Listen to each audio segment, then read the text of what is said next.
Let's go. I wake up to a little bit of drool on my pillow, feel like it's gonna be a bad day. Yeah, I'm tired of shit, and the coffee ain't hit yet, damn, ain't that great. I don't wanna go to work, cause my boss is a jerk, and I'm not even that paid. I need a change in my life, cause I don't feel alive, and there's nothing that makes me happy. Hold my beer for a minute, I'm about to quit my job, cash in for a ticket. I'm going on a trip and I don't plan to visit. I'm gonna stay there till I feel like I'm winning, and this is just the beginning. I need a big change, help me feel like living. I need a big swing, home runs I'm hitting, and I'll never look back, moving on till I get it all. And we all got dreams, we all want things, but what you gonna do for it? How you gonna move for it? What you gonna be? And do you believe we can do anything? But what you gonna do for it? How you gonna move for it? What you gonna be?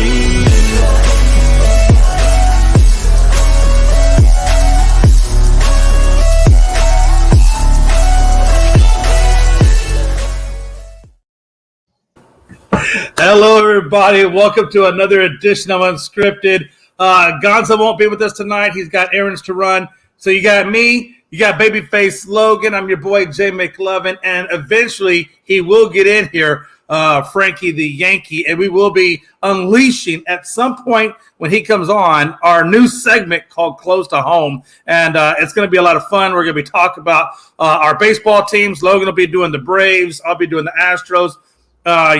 Frankie will obviously be doing the Yankees, and lots and lots of things to talk about. But before I get into that, Logan, my brother, how are you doing today, man? Doing great, Jay, on this Thursday here in Georgia, your former hometown now. But I'm doing good, man, doing good. And like you said, new segment debuting tonight. Looking forward to it. And like I said, we got baseball right now because that is the primary sport in the docket for all the major ones right now. But of course, whenever football rolls around, basketball rears its head again, we're going to get those in there. But we thought it was just going to be a nice little segment, Jay, for us to get on our soapbox and either praise or just absolutely pick apart our teams. That way we don't have to that way we can do it on our own time. Like I said, so the way it's going to work, just a little preview, is for however many people we have on here. So if it's me and Jay right now, we're each going to have 10 minutes maximum. Once you hit that 10-minute mark, you got to finish your sentence and get out of there. So 10-minute maximum, you don't have to go the whole way. And like I said, just us talking about our own local sports teams, and I'm looking forward to it, man. Yeah, absolutely. And if anybody out there is watching on Jason McMahon's Facebook page on Unscripted, or if you're looking at so forth, I am monitoring that. So because I know we don't always get the comments, so I was told about that. I was scolded and reprimanded, and I am monitoring. So we will make sure to take care of that. Anyway, without further ado, man, make sure you check us out on all of our social media platforms. You got Facebook, Unscripted, Twitter, Unscripted Guys, Twitch, TikTok, and YouTube, all at Unscripted Sports. So make sure you like, share, and comment on our stuff there, man. We always love and appreciate that, as well as on ASAP. Also, their Facebook page and their content. Make sure you're liking and sharing and comment. That's how we get our stuff out to you guys, and that's how we get feedback, man. And we appreciate it, man. And of course, Jay, your one-stop shop for all of those social platforms you see up on the screen, our link tree, which is in the description of all of our videos, all of our platforms we're streaming to right now. Like I said, check out our link tree. I know a few people on ASAP have that. Not sure off the top of my head, but I know a few of them do. So easy place to go there and check out all of their socials, give them some love and support. But Jay, without further ado, let's get things going. We had some history made last night, my friend. Yeah, honestly, man. Herman. Ooh. I had to make sure I said that name right because Frank is very adamant. He even did me a voice demo to say how exactly to say it. And I told him to watch his mouth. I would say however I felt like it. But in all due respect to the man, Domingo Germán really threw a hell of a game. 27 outs, 27 batters, no walks, no runs, no hits. That is a quintessential definition of a perfect game.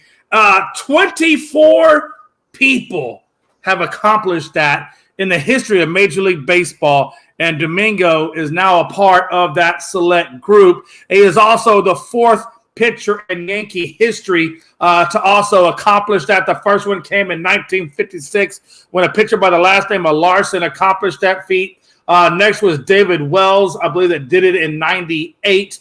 At 120 pitches, he accomplished that. And then Cone did it in 99. I think he did it on around 88 pitches. And then you had your boy, Domingo Germán, who accomplished that feat in a mere 99 pitches. So, I mean, that just kind of tells you, Logan, you can say what we want, right? I mean, it was against the A's. And let's be honest, the A's aren't exactly the best team in the world. Right. Okay, they're not.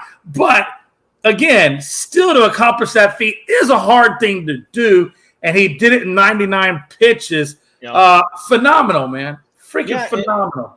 It was a great thing to see, Jay. It really was. And the thing, too, is this is the first one that was been thrown since 2012. I mean, this is a 10-11 year gap of no perfect games. The last one was by Felix Hernandez back in the day. So, I mean, It's been a long time coming for a perfect game. And like you said, yes, it is against the Oakland Athletics. I did mess with Frankie this morning. I said, Frankie, he did kind of throw it against a AAA team. But no, I mean, because it's Oakland. They're not doing nothing this year. But like I said, hats off to him. Tremendous pitching performance. Like I said, didn't do it on many pitches either. I mean, and like I said, he was just mowing through the lineup. The defense was there for him too. And the Yankees bats also helped him out. They scored 11 runs. So he didn't have to worry about any of that. And like I said, just a memorable night in front of, unfortunately, not a whole lot of fans. I think the attendance was around 10, maybe I think around 12,000. So unfortunately, it wasn't at home. But hey, you take what you can get. Congrats to Mr. Germán. Puts his name in the history books, Jay. 24 only in the that's an insane stat to me. In the entire history of baseball, this is just the 24th time this has happened. It's interesting. A couple of things I want to point out. Number one, it wasn't that long ago that Domingo was kicked out for a little bit for the sticky substances, and now a little while later, we're watching him do a perfect game, and that just kind of tells me it tells me a couple of things. Number one, it was against a lesser team that he got that, but at the same time, I'm like, bro, you don't need to do the sticky stuff. Apparently, your stuff is good enough. Yeah, it's good enough if you're going to throw a perfect game against a AAA team without sticky stuff, then that means you're good enough to go up against an above 500 team and maybe still get a no-no out of it, or even at very least, one or two hits. He don't need. That's what kind of throws me off. This guy doesn't need that sticky shit. He didn't. Yeah. And like I said, Frankie's here. We're going to have him talk about, not yet, but in our very next segment. First off, Frankie, what's going on, man? How you doing? Frankie? You're unmuted, Frankie. Yeah, I know. My bad. There we go. What's going on? I'm doing good. I'm doing fantastic. I'm doing wonderful. I'm doing phenomenal. I got a bunch of kids in the background that are pissing me off. But other than that, I'm doing fantastic. I'm blessed. Good. We're glad to hear, man. Well, Jay, I've said my piece. Are you got everything at your system? I just got two little things here. I just want to point out, just to show you just how hard it is. There were 2 perfect games in 2010. There were 3 perfect games in 2012, but all of them were in the National League. So it's been 11 years. 11 years since the last perfect game was pitched. And again, it's amazing to me, man.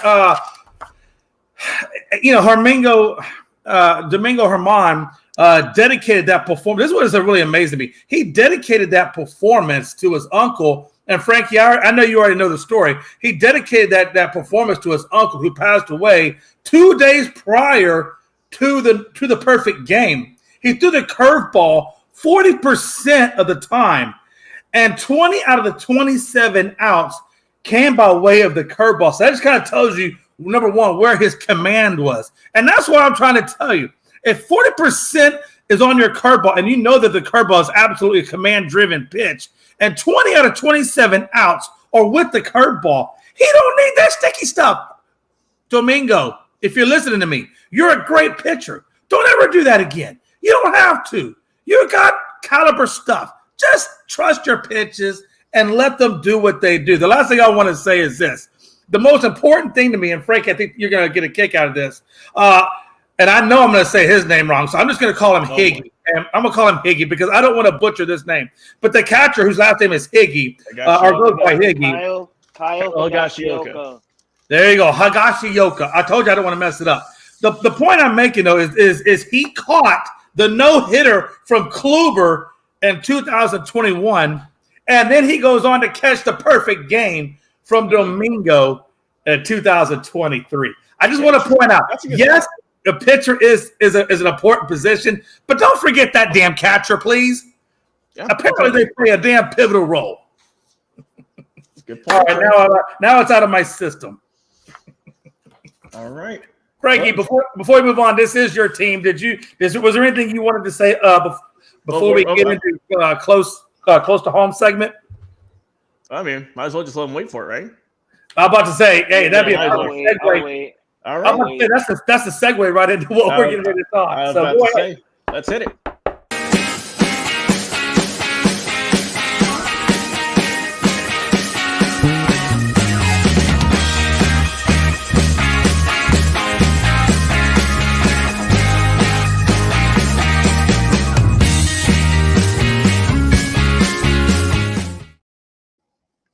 All right, there it is. Frankie, you were up, my friend. Yeah, man, I can't be really excited with what Domingo Germán did last night, and hearing what you boys said about him. Like, yeah, I understand with the sticky substance, he shouldn't have done that. He paid his price in getting the 10-game suspension, and then when he came back from his 10-game suspension, he went back to looking like typical old Diego, or looking like typical old Germán, to where he wasn't pitching really good. He was giving out a lot of runs. I mean, this is a guy who gave up about 6-7 runs against the Boston Red Sox last 2 weekends ago, and come out and he did what he did. The man is absolutely a phenomenal pitcher. He really is, and the Yankees see something in this guy since day one. It's just injuries has been hitting him, and after last night, I understand it's against the Oakland A's, but it's really hard in baseball to not just get a no-hitter, but to get a perfect game. Being the fourth Yankee in Yankee history to do that, and being the first since 1999, it's really special for all of us as a New York Yankee fan. We rarely see history made like that. And like Jay said, the man did it for his uncle who passed away 2 days prior, and it was something special for him. He raised the ball in the air at the end of the game because it was really emotional. Everybody helped out defensively and offensively. Finally got some hits and scored some runs. Domingo, sorry, keep saying Diego. Domingo Germán not only made history by being one of the four Yankees to do it, he also became the first Dominican-born pitcher to throw a perfect game in MLB history. No other Dominican. We've seen a lot of Dominican players in the sport of Major League Baseball, and he became the first ever Dominican-born pitcher to throw a no-hitter and throw a perfect game in the same game. And I was getting stuff from Logan and from Jay. Jay throwing out the sticky stuff, and then Logan over here saying it was against a AAA team, and it's true. The Oakland A's are kind of like a AAA team. They barely got any good players or any name player. I think they only got one player, and that's Ruiz in the outfield, the center field. I think he's an absolute gem and an absolute ball. I understand. Yes, they're a AAA team, but then again, it's really hard to pitch a perfect game. I'm talking about not no earned runs, no base hits, and also no walks. Throughout 9 innings, 27 batters, he only gave up 3 balls to 2 batters. Once happened in the 3rd inning, the other one happened in the 9th inning. The man did the perfect game in under 100 pitches. He only had 99 pitches. He was 1 away from 100. He had 99 pitches. I've never seen Domingo Germán last more than 6 innings.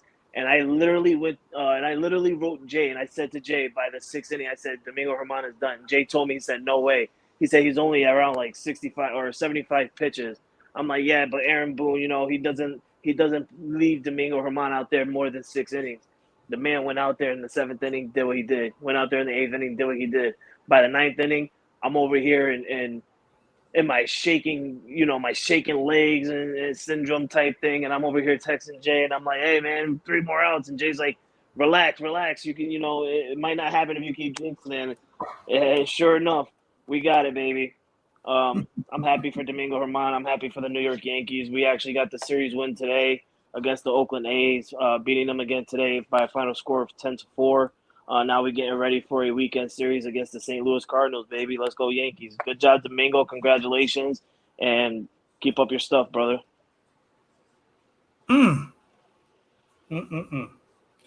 All right, man. Good stuff, man, Frankie. And again, man, I always tell you, hey, let it happen. Don't jinx yourself, because every time we say it, we always jinx ourselves. So I had to keep you at bay until it was all said and done.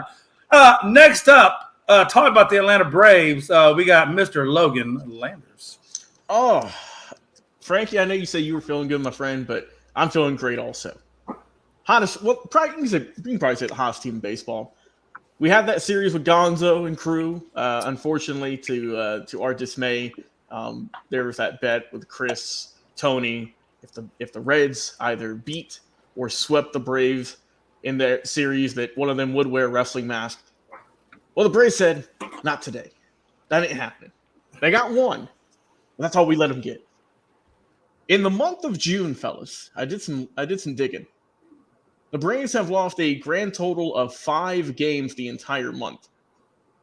They are the only team in baseball in the month of June to have not lost a series. I mean, what a phenomenal month in June when the weather's heating up. So is my team. You'll love to see it. They're off today, and then we begin a series with the Miami Marlins, who are surprisingly in second place in the National League East. Have been a very nice welcome surprise, honestly, to me. With the Phillies falling off, I mean, they're 10.5 back right now. Kind of looking like last year was one of those Cinderella fluke type of seasons. Washington Nationals, there's not even a point to discuss them. And the New York Mets, currently 17 games behind first place. A team with an insane payroll, all this hype around them saying they were going to get this division this year. They had it last year, fellas. They had it last year. Braves took it from them. This year, the Braves are just running away with it.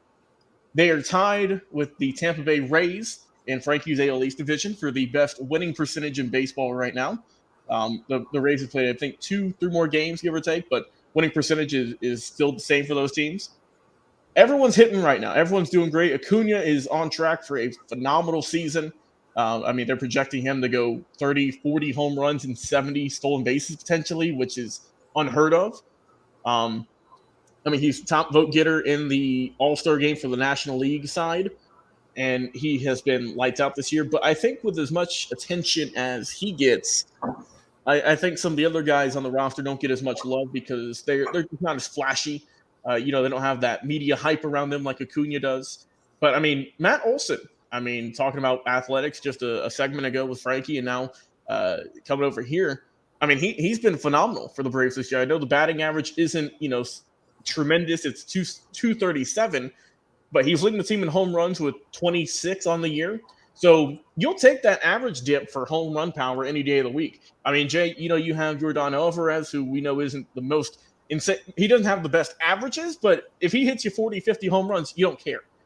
I mean, Frankie, to a lesser, with Aaron Judge, I know his average isn't that low, but if he's hitting 50, 60 home runs again, you can take a dip in average for sure. Also, tremendous first baseman defensively also. He also leads the team in RBIs with 62.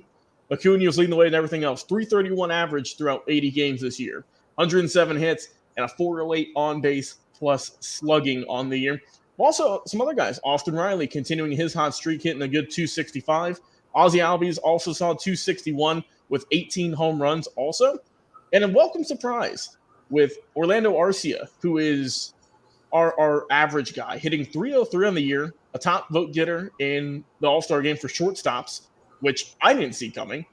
And you got guys like Sean Murphy, who's been getting it done as well at the catching position, and the pitching.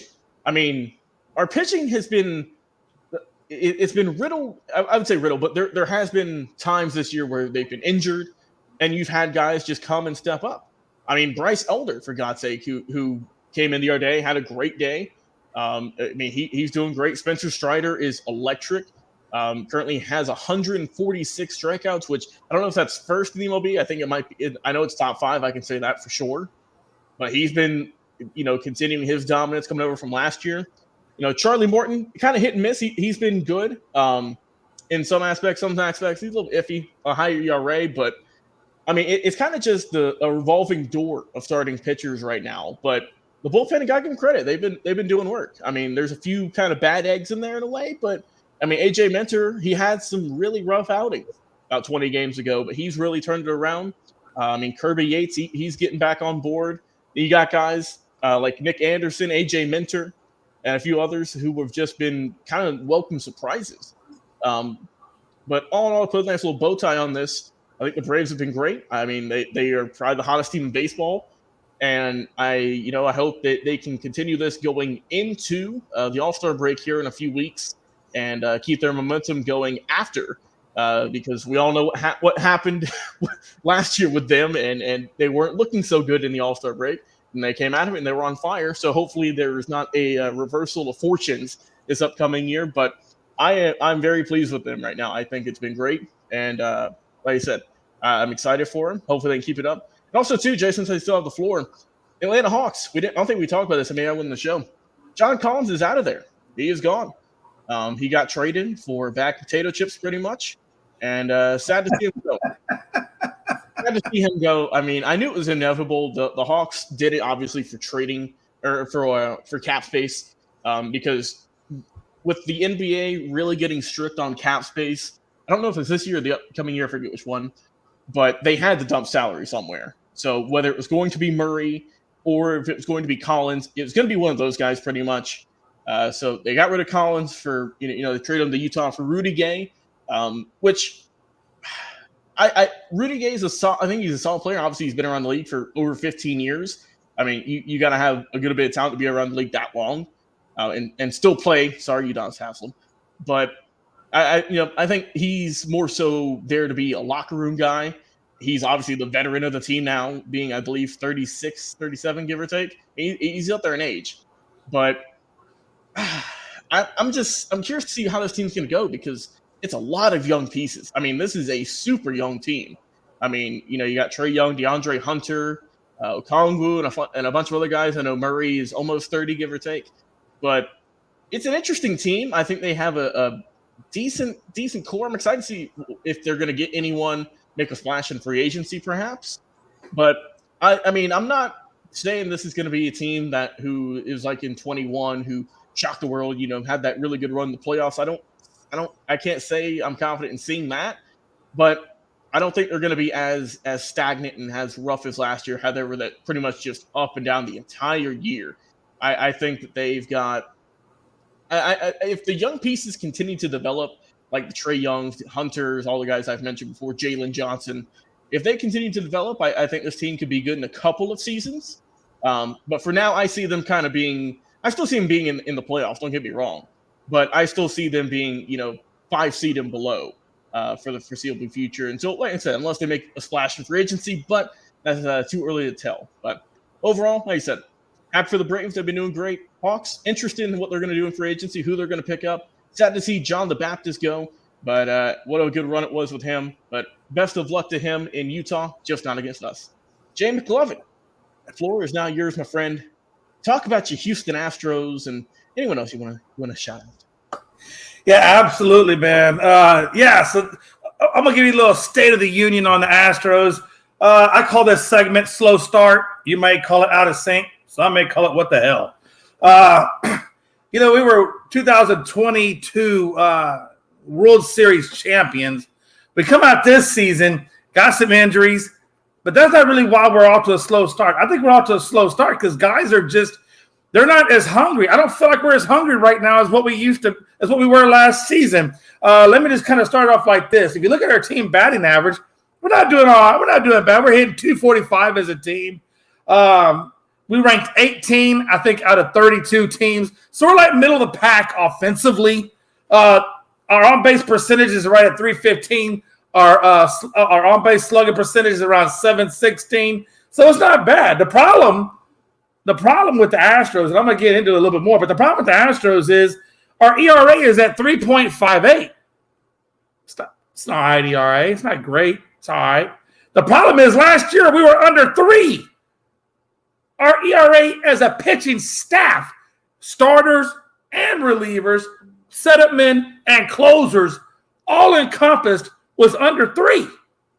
And here we are at 3.58 as a collective unit now. And that's really where the damn difference is. Yeah, you can say Alvarez is out, and I'll get more into Alvarez here in a minute. You can say Brantley's out. I'll get more into that in a little bit. You can say McCullers is out with injury with this forearm. You can say Garcia's out getting Tommy John. You can say Urquidy's still on the damn 60-day IL. But the problem is the guys that we still have that are here, that were here during the championship run last season, and even before then, even when we played Atlanta, these are the same dudes. And, you know, I look at my starters. Let's just take the starters. Or actually, and I do want to kind of go back. So if my batting average is 245 and my opponent's batting average versus my pitching staff is 241, you can see kind of where one's almost canceling out the other. Now, you can talk about errors, fielding, all the other stuff here in a minute, but that's kind of where our issue is where they're pitching, really.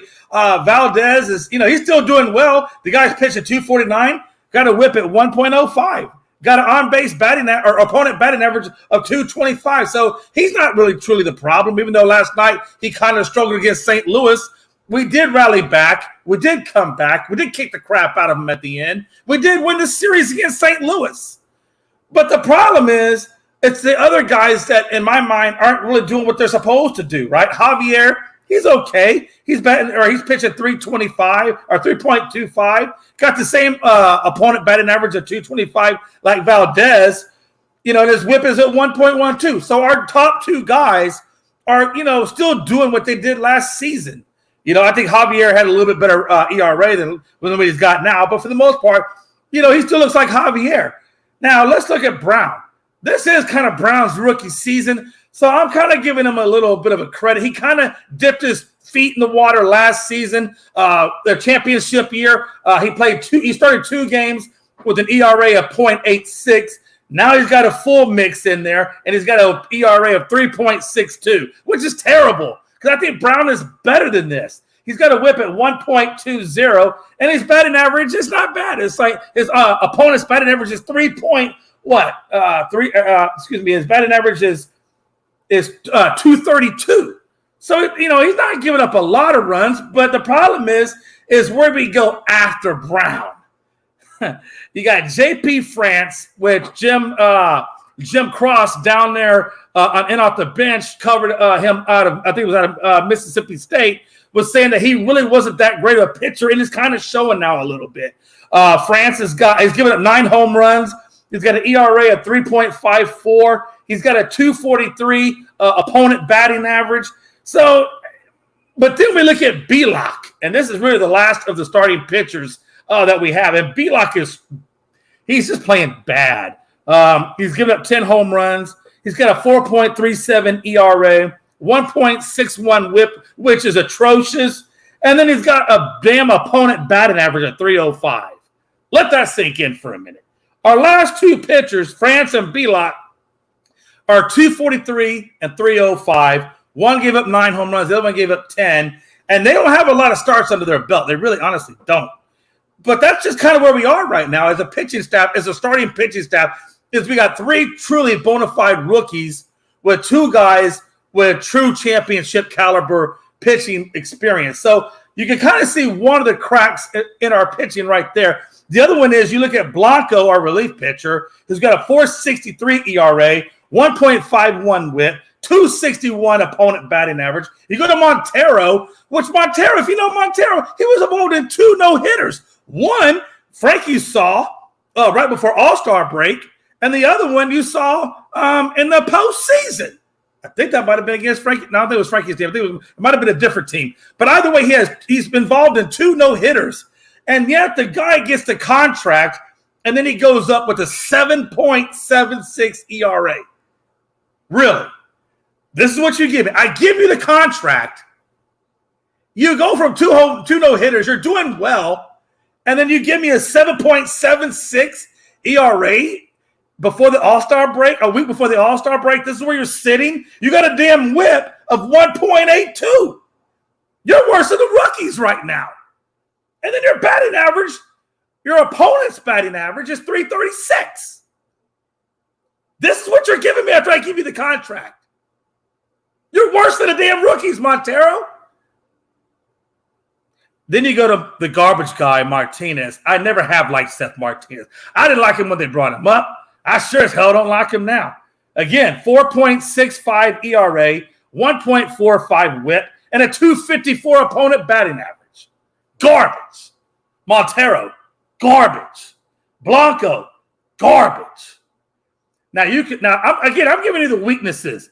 You do got guys like Maton. You do guys got like Abreu. You do guys like Hector Neris that do have really, they're hovering around the 2 whatever ERA. So these guys are doing well. I'm showing you the weaknesses right now of the team in terms of the bullpen. Frankly, we talked about this at late, that the Astros' problem is the damn bullpen. Here's the numbers. They don't freaking lie. We got 3.58 ERA. We were at under 3 last season.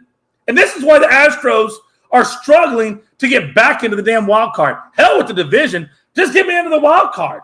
Can we be another Phillies team? That's kind of where I'm at. I will say the surprises. Bregman started out really horrible, had a 202 batting average in the first, I think it was month and a half of the season. Brian McCann gives him a call, says, yo, Bregs, your forearm is too low. Square up your shoulders. Bring your arm up. And he did that. And now the dude's on fire. Like on fire. He had like a couple of grand slams. His batting average is up around the 250s from 202. He's doing well. His on-base percentage is right at 341. His on-base slugging percentage is right at 745, 11 home runs. Abreu, now this is the dude that surprised me. This dude was a runner-up to Goldschmidt in the National League Player of the Year. Comes to Houston. Supposed to be the guy that's going to do great things for us. And what does he give me? 232, 75 Ks, 6 home runs. Abreu, go get Montero. Figure y'all stuff out. Because this is bull crap. I can't even say the word I want to say because I'm trying to keep it professional. But this is crap. Dubon, this the journeyman. The journeyman comes over from the Giants, plays last year underneath Altuve because Altuve is getting the spotlight because Altuve is Altuve. So Dubon's just sitting there waiting to get his opportunity. Well, this year he got his opportunity. You know he's hitting? 285. You know what he's hitting before Altuve come back? In the low 300s. So Dubon, I love you, man. 714 on-base slugging percentage, 307 on-base percentage. Yeah, I'm digging it, bro. I'm digging you. Jokes, our rookie, is batting 257 with a 690 on-base slugging percentage. Again, another guy that has just come out of nowhere and playing great ball as a rookie. Yanier Diaz. I was kind of struggling with letting Vasquez go. I'm still kind of struggling with that. But Yanier has stepped his game up. Batting 275 as our catcher with a 792 on-base percentage. Those are the surprises for the Astros this season. 1 minute, Jake. Oh, yeah. So my last minute is this. Brantley, why the hell did we sign you? You still ain't back from last year's shoulder surgery. Urquidy, 60-day DL. Come on, Urquidy, man. Get Alvarez, oblique.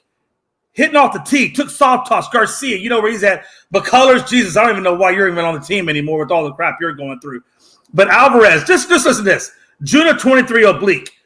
April of 23 neck. September of 22 ankle. September of 22 hand. And I'm not even going to go into McCullers and Brantley because those are even longer. My thing is, Astros, you got to get it figured out. The trade deadline's coming up. We need a left fielder to help out Alvarez, help out Jokes. That's the position we need.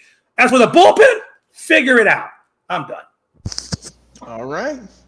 Debut segment. Feel good about it?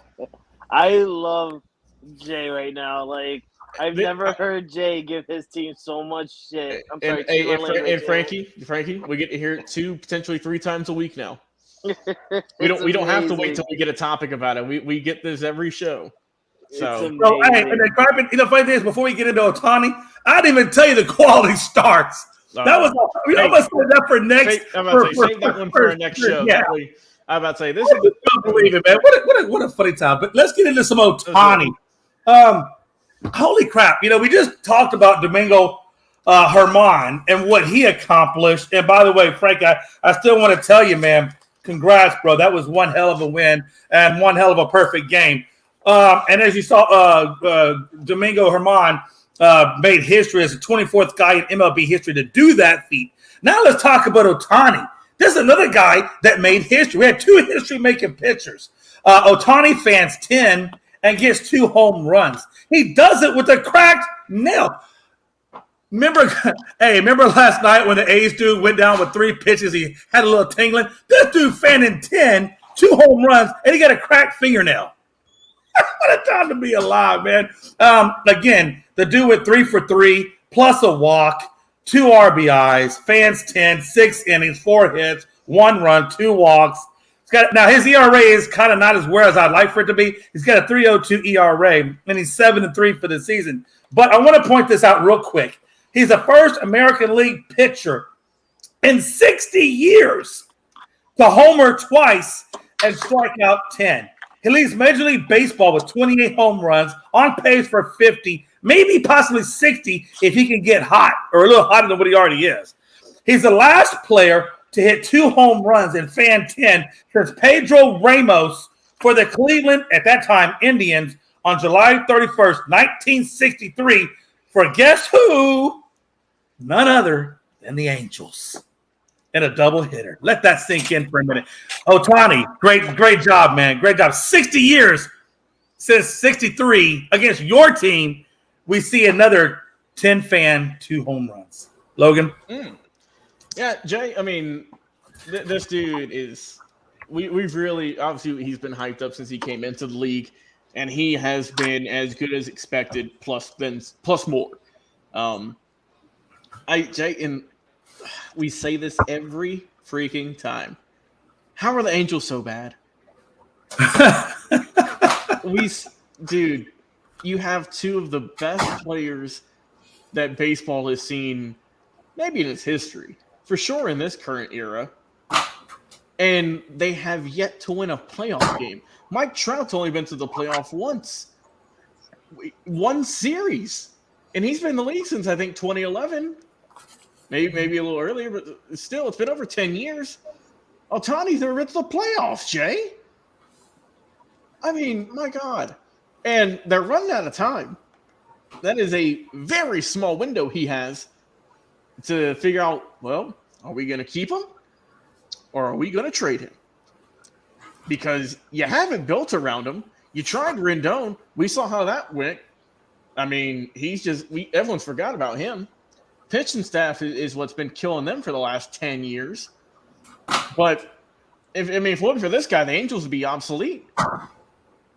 Honestly, yeah. I mean, I love Mike Trout. Don't get me wrong, but he'd be one of those superstars that you don't hear really much from, like a guy in Seattle, like a guy in Milwaukee. One of the, But like I said, Otani, tremendous player. It seems that every time he's on the bump, either if he's pitching or if he's in the field, he makes an impact for the Angels in a positive manner, right? It's crazy just how experienced he is and how rarely you ever see him make mental errors.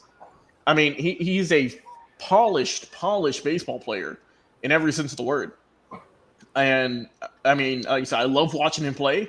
It's a treat. And I just, like I said, striking out 10, homering twice. You mentioned it's been quite some time since that's happened. Plus, he had a slight injury also, that cracked nail. It wasn't like he was 100%. He still had it's hard throwing a baseball, Jay, with a cracked nail. It's yeah. But, man, I so wish that the Angels would do something with this guy to help out Mike Trout. Jay, we've said it pretty much since our show's been alive for 349 episodes. Do something with him or trade him, because clock is ticking, Jay McLovin, about what they have to do. I mean, because I think I think he's a free agent coming up pretty soon. I can check that real quick. I believe it's this year. Isn't this the last year before he becomes free agent? Yep. So he is. Yep. He becomes an unrestricted free agent in 2024, which means he can sign anywhere without the Angels getting squat. Nothing for him. And if they let this dude walk for nothing, like if the Yankees, the Dodgers, whoever's going to throw him the most money, dude, that is going to be one of the biggest fumbles in not just the franchise history for the Angels, but in baseball history, Jay. I'm just saying. I'm off my soapbox. Frankie Yankee, what do you think about Ohtani making some history here? Yeah, man, Ohtani's an absolute monster. I mean, not just pitching, but hitting as well. And this is a man who really realistically came in second place in the American League and the MVP race with Aaron Judge. Mm-hmm. And now with Aaron Judge being on the injury list, not being able to, defend his title as the MVP, Shohei's basically showing out that he really wants to show the MLB world why he should be MVP, not just last year, but this year as well. He's doing things, like Jay said, that we haven't seen in 60 years. 60 years. That's longer than both me and Logan being born. And Combined. Right? Combined. Because Logan's in his 20s and I'm 30. So hey, it was before my time, too. I was born in 72. This dude did it like in 63. Look at that. So none of us have seen none of Shohei Ohtani is doing. So, I mean, this man is an absolute stud.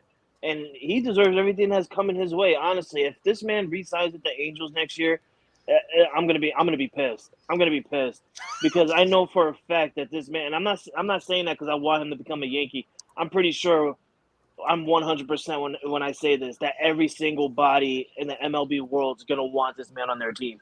Jay's gonna want him. Logan's gonna want him. I'm gonna want him. Probably Chris, Mike, like we're all gonna want this man on our team. Everyone wants this man, and it's because of how great he is, not just pitching-wise, but hitting-wise as well. And if he goes to the right team, the really, really right team for him, I guarantee that this man alone can win 2, maybe even 3 World Series if he's with that right team. Because that's how good this man is. He is really good. And he also showed the world at the World Baseball Classics when he helped Japan win the title. Against who? Team USA. That's a good point. I mean, what more can this man do to show the world that he deserves what he deserves? The Angels clearly are not giving it to him, and he's giving it all for the Angels. That's a good point. Yeah, that's kind of where we are. What's our next topic there, Low? Oh, by the way, real quick, that split nail was on his right hand, his throwing hand, on his middle finger.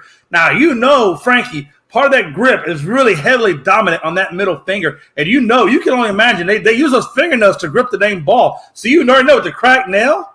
Yeah, okay, good luck with that. Jay, we're going on to the ice NHL offseason. Talking the draft happened last night. Doing a little draft recap. Yeah, absolutely.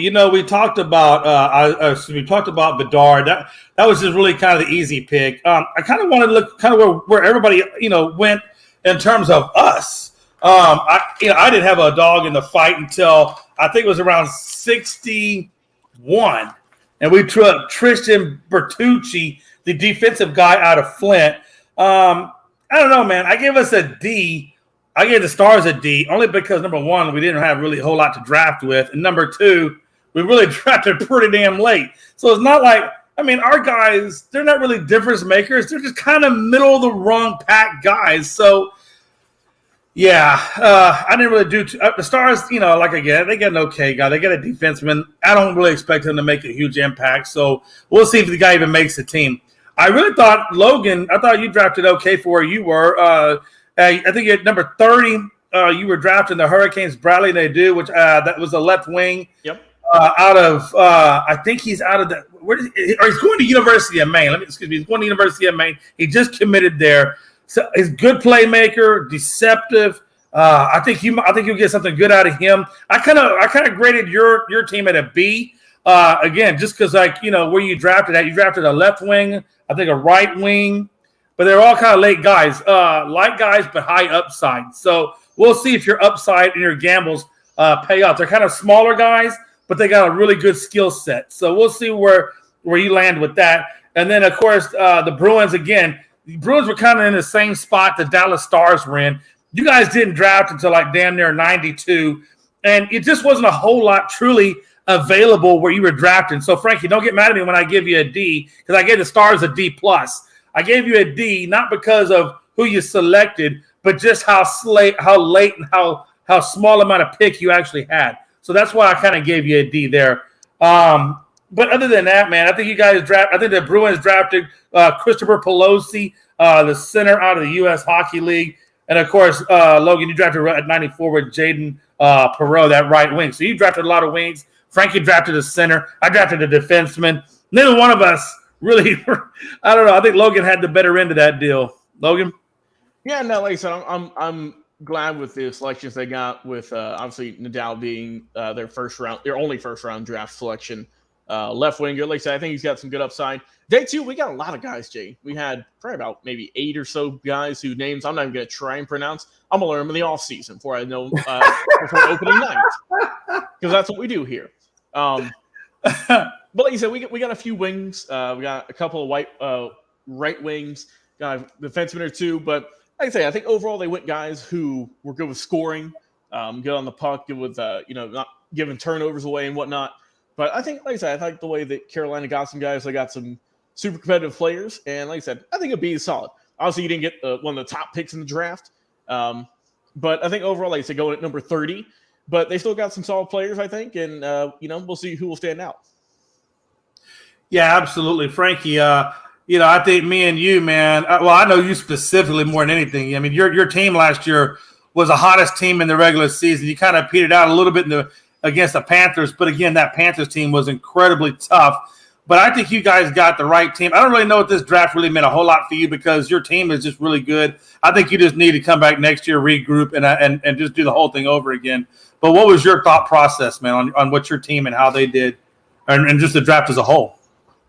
Yeah, I mean, like you said, we were the best team in hockey coming into the postseason. Obviously, it didn't end the way I wanted to. But I was really proud of these boys, especially being our first year, paying attention to the sport of hockey, and actually becoming true fans of this sport. There's not really much I can say about the draft. I'm gonna be real with you. I only paid attention up to about the first 5 picks. I really did, and then I seen online who the Bruins had picked up and stuff, and it doesn't make a shocker to me, right? I mean, they didn't have a really high end pick to get someone really top talented. I think what they did was great, and the people that surround the draft pick that we got, they're gonna help him develop to be a good hockey player, and he's in a good system of the Boston Bruins. You give it a D, I give it a D. Logan probably give it an F, but that's just Logan. Wow. Yeah, man. Like there's nothing more I can say about the Bruins. I mean, it's kind of like the Kansas City Chiefs when they had the 32nd overall pick. You don't get the best player, but what's different with football compared to hockey is with football, all first 32 picks in the first round are honestly talented in their own way. With hockey, it's kind of like the same way, but just like I don't think they're like that talented player like Conrad is or whatever. How you ever say that kid's name? That went over to Chicago. But I'm glad with what the Bruins did. I think it'll work out. Let's go Bruins. I'll learn all their names this offseason too, Logan. There we go. Hey, I think just with the where we were drafted in this draft, like Frankie said, when you're drafting, around the 60s or whatever, like, Logan, you did get lucky and you got one of the top 32 that first day. So you were the only one out of us that had that opportunity. But where me and Frankie were drafting, and majority of where Logan was drafting, you're just looking for that diamond in the rough at that point. You're looking for that guy that could pan out to something. Yeah, good point. Good point, Jay. All right. What's our next topic? I know we got one more. Oh, are we at final thoughts already? Hey, real quick. Yeah, we get final thoughts. I did want to comment on your John Collins thing real quick. Go ahead, man. That you mentioned in your thing. I think you got a bag of chips for him. I don't think you got. Mm-hmm. I don't think you got. You know, the I don't think you got the Walmart. You know, Lay's or Ruffles. I think you got the Walmart. I think you got the Walmart house brand. Okay. Bag of chips for that. What do you think? Are they at least salted?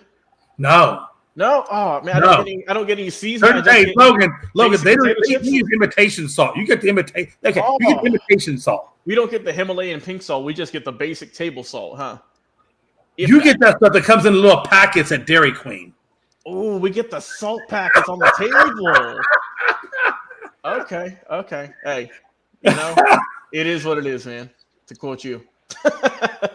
Hey, real quick, I do want to get you guys' thoughts on one thing before we do get the final thoughts on it. We didn't put it in there, but I just want to ask you one quick question, man. What did y'all think? Kyrie Irving looks like he's going to visit the Suns. Now, it was expected, and I think he was actually even given an offer by Dallas. So Dallas has reached out to him, but now he's talking about going and visiting the Suns. Do you think that maybe he looked at the Dallas deal and said, "Oh, hell no," and you know is doing a Brunson? Hey, I was about to say, you think he's pulling a Jalen Brunson? Hey, I'm just asking a question. I mean, if they gave you a deal and you didn't even give a counter, you just went straight over to the Suns and said, "Okay, I'm here." Hey, let's go. Jay, if I'm Dallas, I better pray this man comes back. As much as they gave up for him for half a season, for them to not even do anything, not even make the playoffs. I mean, you gave up a good bit of young talent for a guy for a rental for half a season to miss the playoffs, and it's expected that he's going to leave.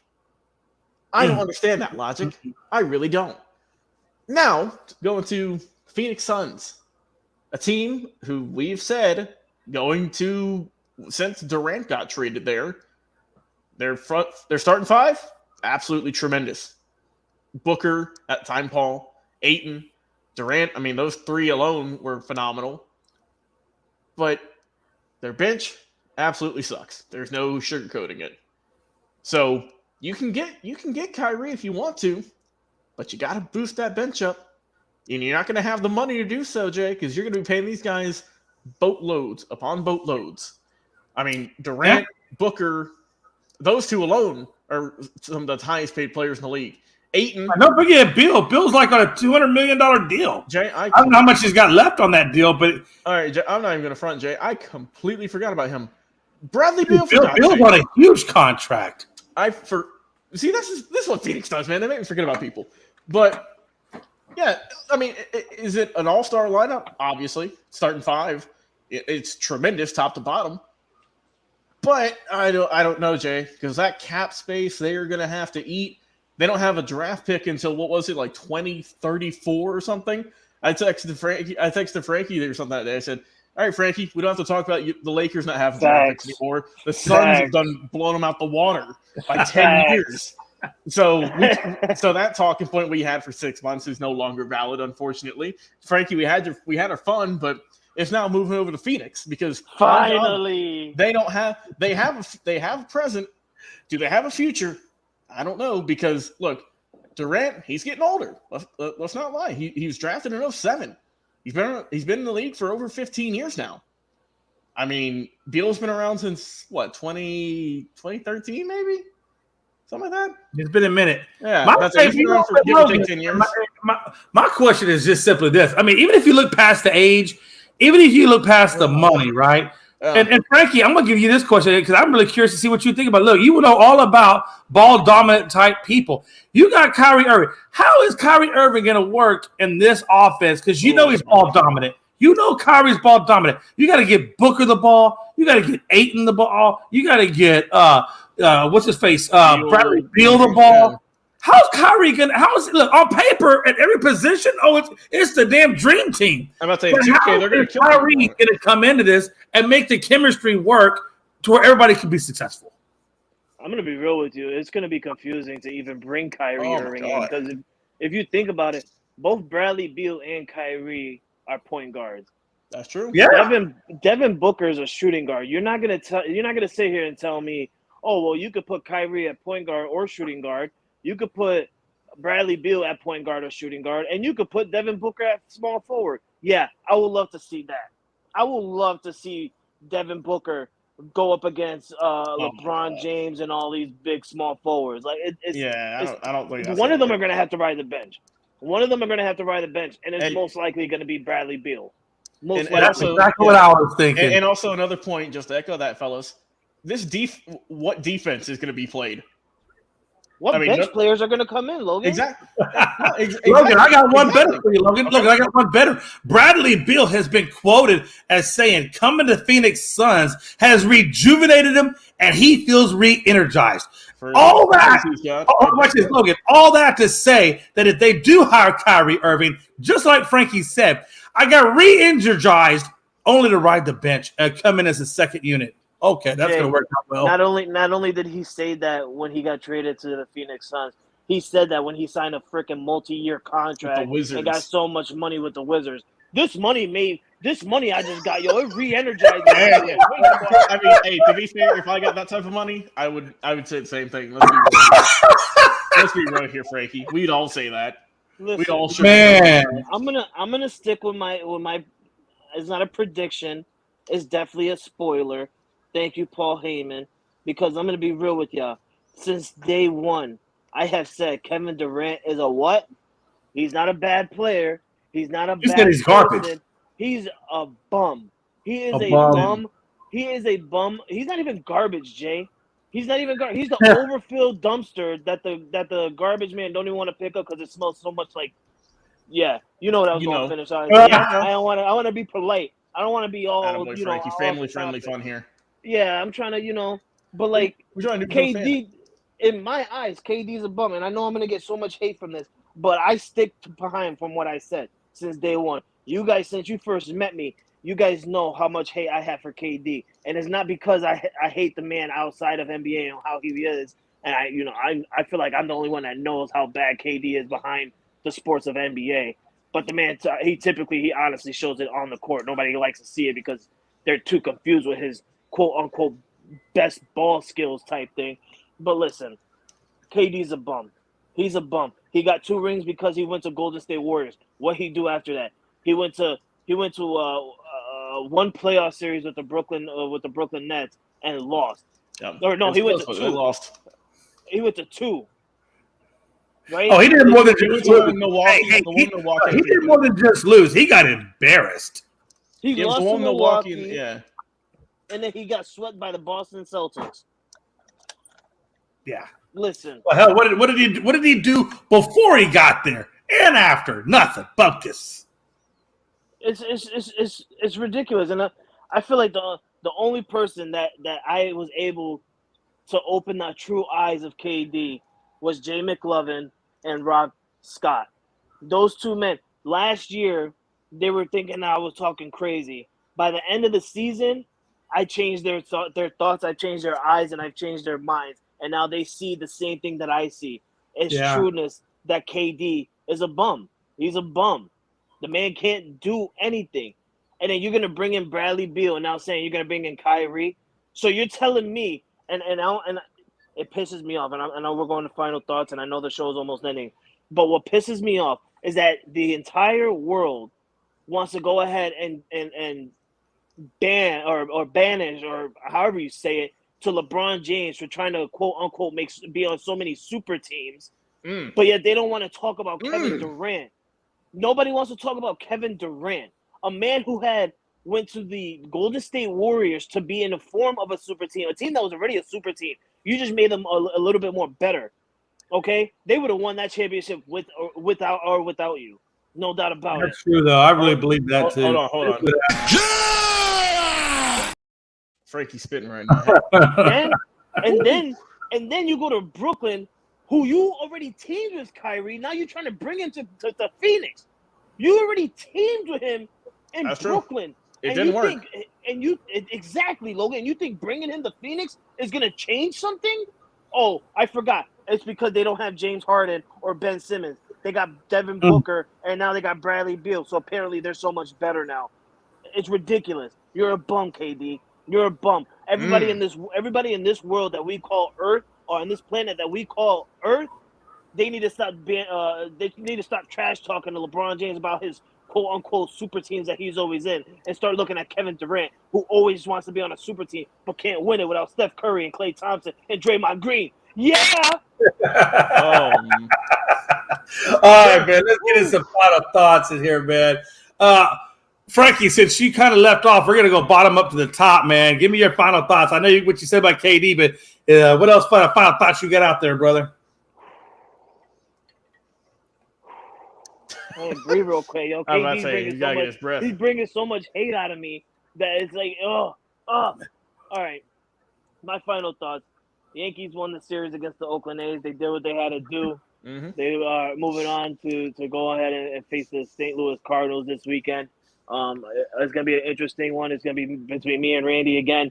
If you guys know the history of me and Randy, we just had our little moment in the NBA playoffs between the LA Lakers and the Memphis Grizzlies. That's true.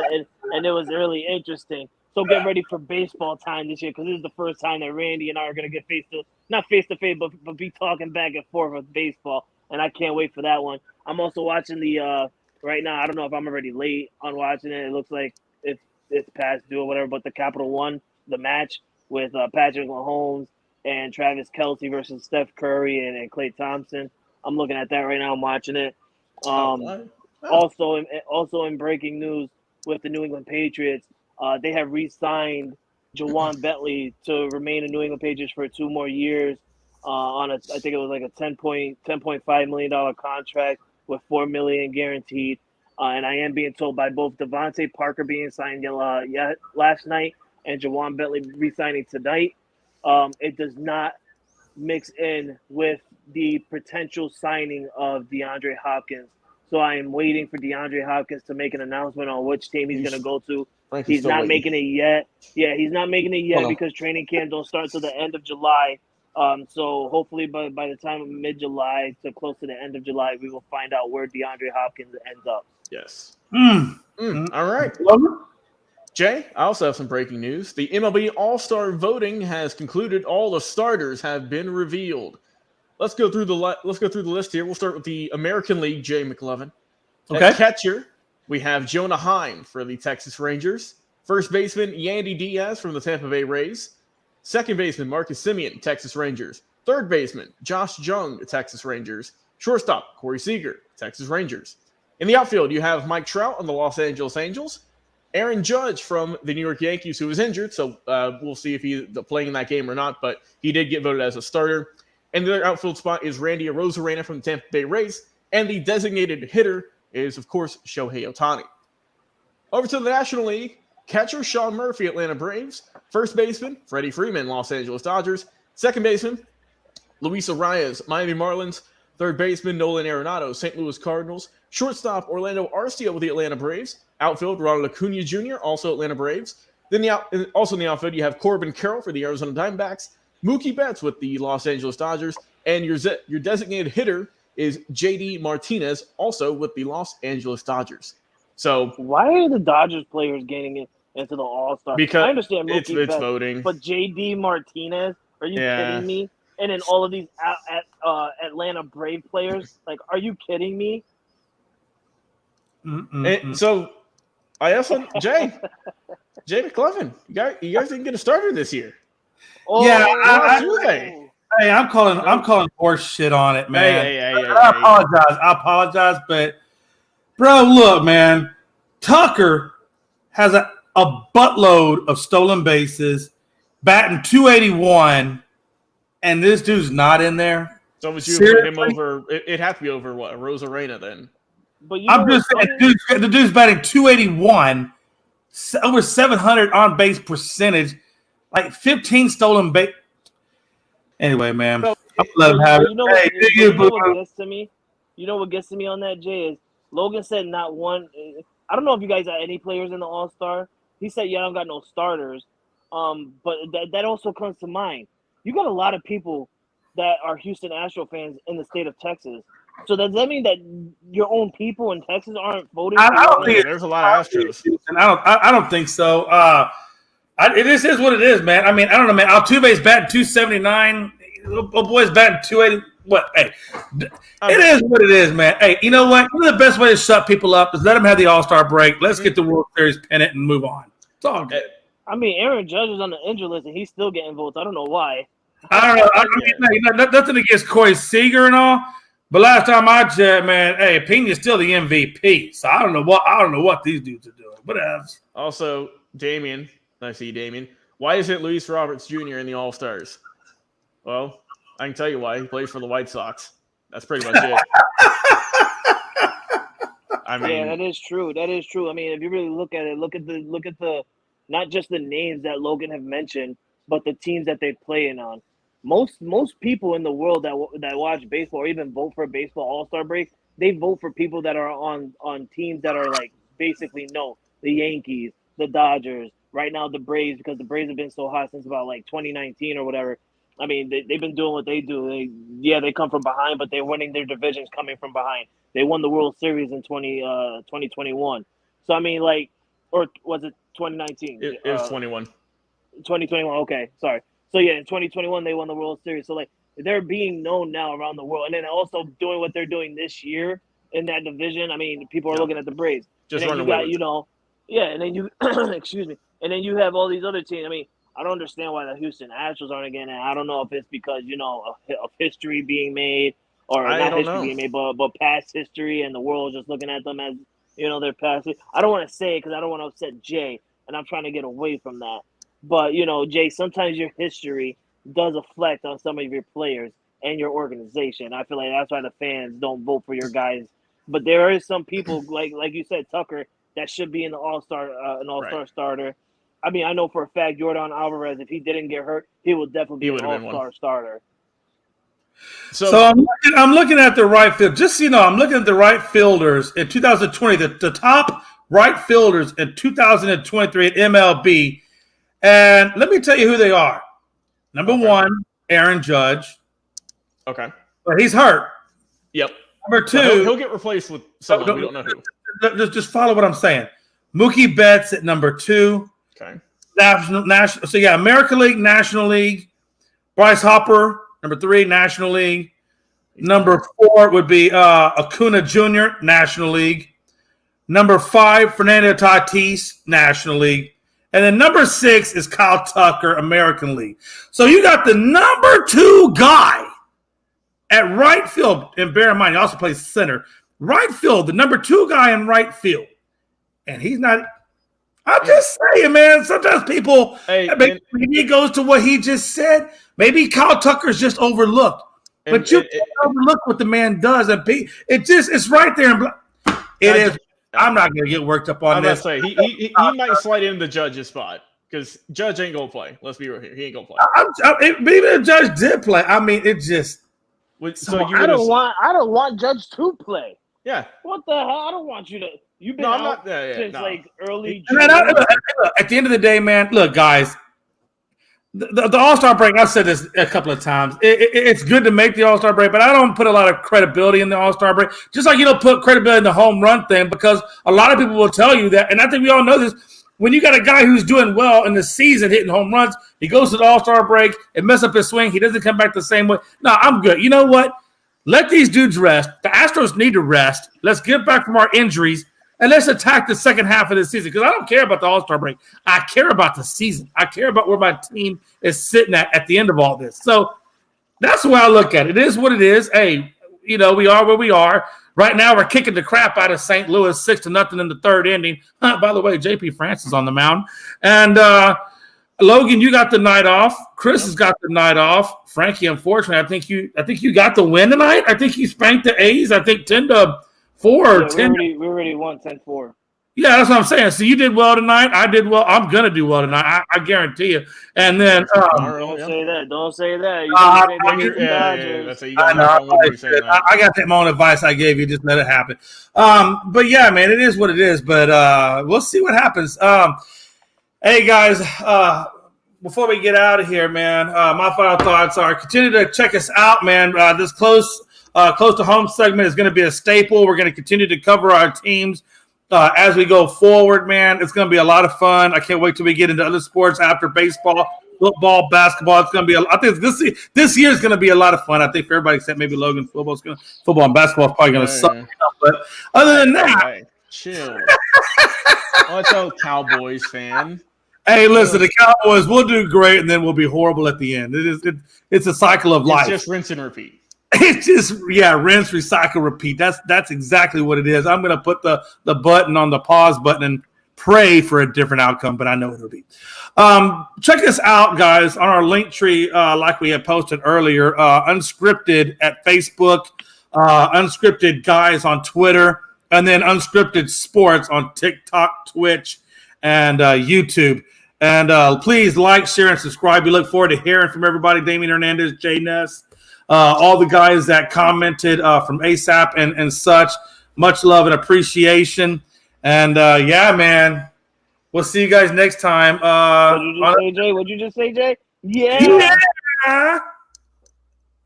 Oh.